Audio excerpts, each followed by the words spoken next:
ازيكم يا بنات؟ معاكم آية. النهاردة انا عايزة افرجكم على منظم المكياج بتاعي زي ما انتوا طلبتوا مني، واوريكم المكياج اليومي اللي فيه. الاول عايزة اقول لكم ان المنظم ده الجزء اللي فوق ده منه بيتشال كده، اللي هو فيه بتاع الليبستيك.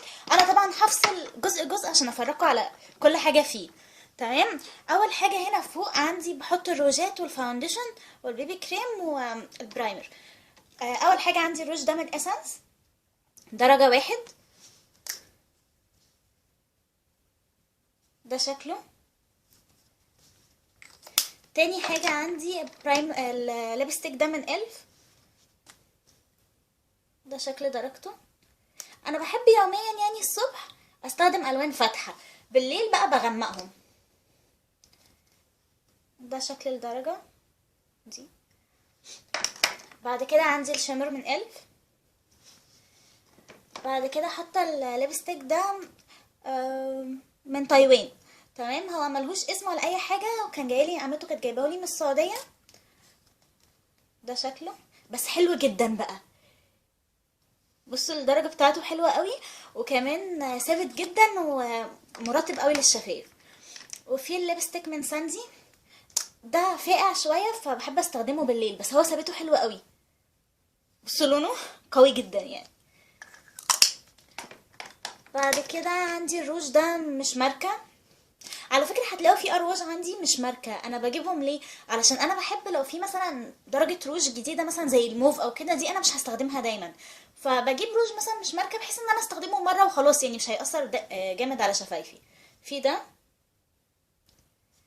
بصوا لونه حلو قوي، وعلى الرغم إن هو مش ماركة بس أنا بحبه يعني. في عندي ده من برجوا. الدرجة دي بيتي اهي. انا حاسه ان كل الالوان باينه عندكم زي بعض، بس هما مختلفين والله. تالت حاجة الروج ده انا كنت عاملاه من كذا درجة روج، كانت عندي ما كانتش عاجباني، سيحتهم وحطيتهم على بعض طلعت لي الدرجة دي. حطها في علبة زبدة الكاكاو بتاعت اماندا. على فكرة زبدة الكاكاو بتاعت اماندا دي انا بحبها جدا. في الروج ده كمان وحش قوي قوي يعني.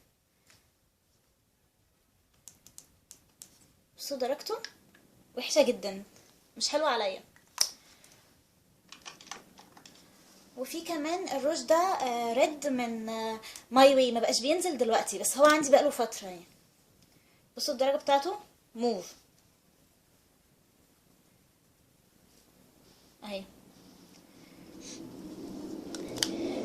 دي كده مجموعة الأرواج اللي عندي. في كمان ده عشان ابقى خلصت الأرواج. ده برضو انا اللي كنت عاملاه، كنت مسيحة كذا درجة مع بعض. تمام.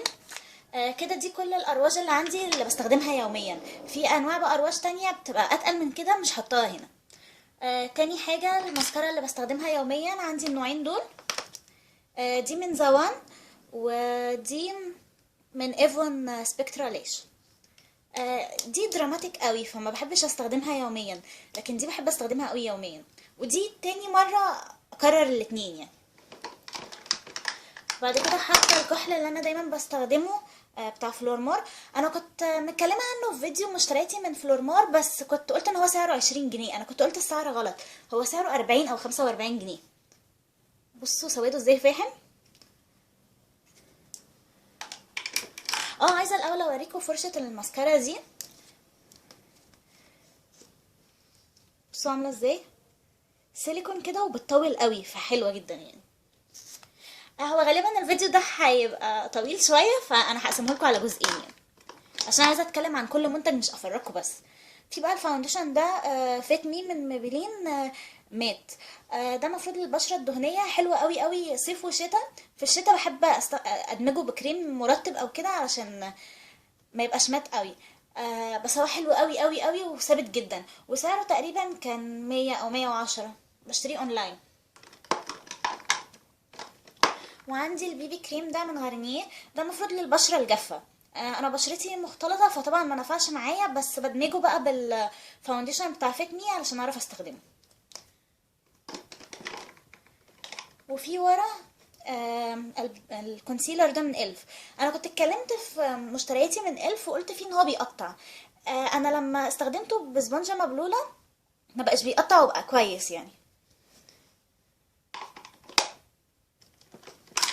في كمان البيبي كريم ده من اوريفليم، ده انا بحبه قوي، مش عارفه ظهر عندكم ولا لا. ده كويس جدا ككل يوم يعني، التغطيه بتاعته متوسطه وحلو.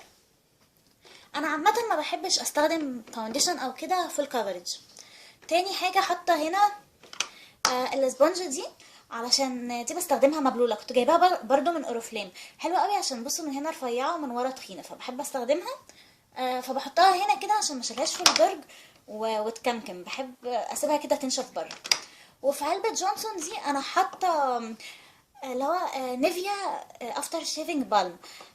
كان في يوتيوبر كتير قوي اتكلموا عليه وان هو حلو كبرايمر وبتاع. لا انا ما عجبنيش خالص، هو عايز بشره جافه، يعني انا بشرتي كمختلطه ما كانش حلو معاها. وانا جبته الحمد لله يعني، ما جبتوش كله لوحدي، لا انا جبته قسمته انا ومنى، فانا اخدت في العلبه دي ومنى اخدت في العلبه التانية يعني. وفي كمان هنا حاطه الخواتم اللي بلبسها يوميا. لقيت البتاعه دي في النيش وقلت حلو عشان تمسك الخواتم الصغيره من غير ما توقعهم كده. وحاطه كمان قدام هنا الايلاينر جل، ده شكله.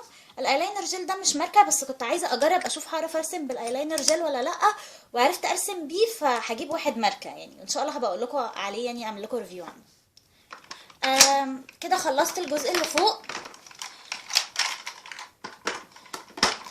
الفيديو كده عمل 7 دقايق، فانا مش هقدر اكمل معاكم الاضراب، هعملها لكم في جزء تاني ان شاء الله، استنوا الجزء التاني.